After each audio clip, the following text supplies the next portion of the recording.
सभापति महोदय, सरकार ने कई कृषि फार्म खोले हैं। क्या ये फार्म घाटे में नहीं चल रहे हैं? अगर सारे खर्च जोड़ दिए जाएं, बड़े बड़े अधिकारियों के वेतन जोड़ दिए जाएं, तो पता चलेगा कि सारे ये कृषि फार्म घाटे में चल रहे हैं। क्या इसी तरह से आप सारे किसानों को घाटे पर खेती करने के लिए मजबूर करेंगे? पैरा, जिस क्षेत्र से मैं आता हूँ वहाँ एक पुल बना है। मैंने 10 वर्ष तक अपनी विधानसभा में इस पुल के लिए कोशिश की है। जिस दिन से मैं यहाँ आया हूँ, बराबर उसकी चर्चा करता आ रहा हूँ, बराबर कोशिश कर रहा हूँ। मैं कहता हूँ कि गंगा पर वह पुल बने। उस पुल को बनाने का आश्वासन भी मिला था। एक प्रश्न के लिखित उत्तर में यह जवाब दिया गया था। यह कहा गया था कि इसको हाथ में लिया जाएगा। अब मालूम हुआ है कि उस योजना को उठाकर ताक पर रख दिया गया है और यह पुल नहीं बनेगा। इन लोगों ने क्या कसूर किया है, यह मैं आपसे जानना चाहता हूँ।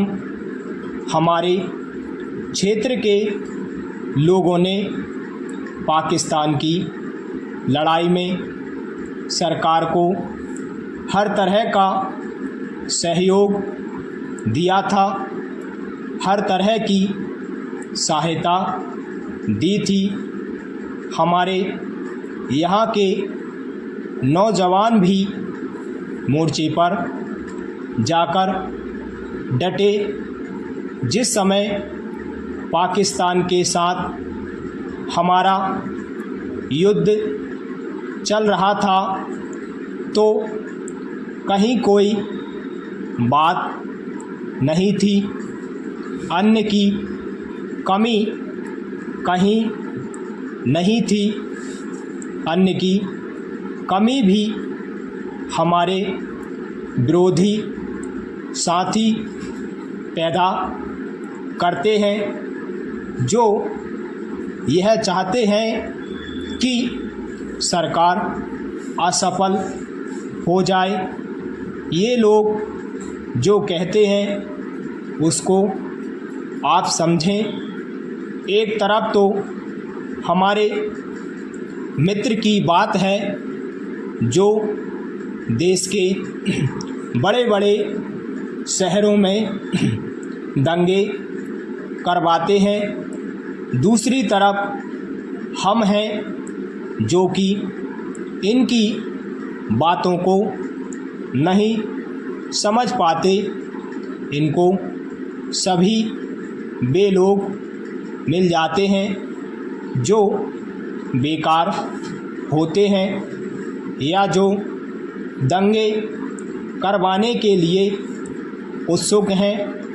इसलिए सरकार का इन सारी चीज़ों की तरफ ध्यान जाना चाहिए और उसको सोचना चाहिए कि क्या तरीका इन सब से बचने का हो सकता है।